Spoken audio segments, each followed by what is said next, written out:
Ang aklat ni Nahum. Nahum, Kabanata 1. Ang hula tungkol sa Ninibe. Ang aklat tungkol sa pangitain ni Nahum na Elkoshita. Ang Panginoon ay mapanibughoing Diyos at nanghihiganti. Ang Panginoon ay nanghihiganti at puspos ng kapuotan. Ang Panginoon ay nanghihiganti sa kanyang mga kaaway, at siya'y nagtataan ng kapuotan sa kanyang mga kaaway. Ang Panginoon ay banayad sa pagkagalit, at dakila sa kapangyarihan, at sa anumang paraan ay hindi aariing walang sala ang salarin. Ang daan ng Panginoon ay sa ipo-ipo at sa bagyo, at ang mga ulap ay siyang alabok ng kanyang mga paa.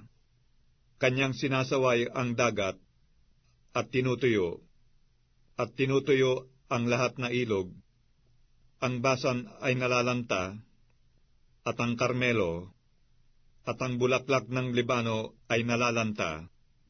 Ang mga bundok ay nanginginig dahil sa kanya, at ang mga burol ay nangatutunaw, at ang lupay lumilindol sa kanyang harapan. Oo, ang sanglibutan, at ang lahat na nagsisitahan dito. Sino ang makatatayo sa harap ng kanyang pagkagalit? At sino ang makatatahan sa kabangisan ng kanyang galit? Ang kanyang kapusukan ay sumisigalbong parang apoy, at ang mga malaking bato ay nangatitibag niya. Ang Panginooy mabuti, katibayan sa kaarawan ng kabagabagan, at nakikilala niya yaong nangaglalagat ng kanilang tiwala sa kanya. Ngunit sa pamamagitan ng manggugunaw na baha ay kanyang lubos na wawakasan ang kanyang dako, at hahabulin ang kanyang mga kaaway sa kadiliman. Ano ang inyong kinakatha laban sa Panginoon? Siya'y gagawa ng lubos na kawakasan. Ang pagdadalamhati ay hindi titindig na ikalawa, sapagkat yamang sila'y maging gaya ng mga salasalabat na tinik, at maging napakalasing na parang manglalasing. Sila'y lubos na masusupok na parang tuyong dayami. May lumabas na isa sa iyo na nag-iisip ng kasamaan laban sa Panginoon, na pumapayo ng masama. Ganito ang sabi ng Panginoon: bagaman sila'y nangasa lubos na kalakasan, at totoong marami, gayunmay sila'y nangalulugmok, at daraan siya.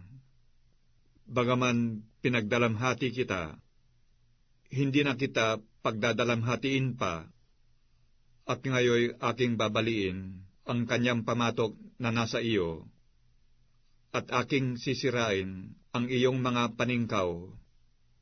At ang Panginoon ay nagbigay utos tungkol sa iyo, na hindi na matatatag ang iyong pangalan. Sa bahay ng iyong mga Diyos ay aking ihihiwalay ang larawang inanyuhan at ang larawang binubo. Aking gagawin ang iyong libingan, sapagkat ikaw ay hamak. Narito, nasa ibabaw ng mga bundok ang mga paa niyang nangagdadala ng mga mabuting balita, na nangaghahayag ng kapayapaan. Ipagdiwang mo ang iyong mga kapistahan. O Huda, tuparin mo ang iyong mga panata, sapagkat ang masama ay hindi na dadaan pa sa iyo. Siya'y lubos na nahiwalay,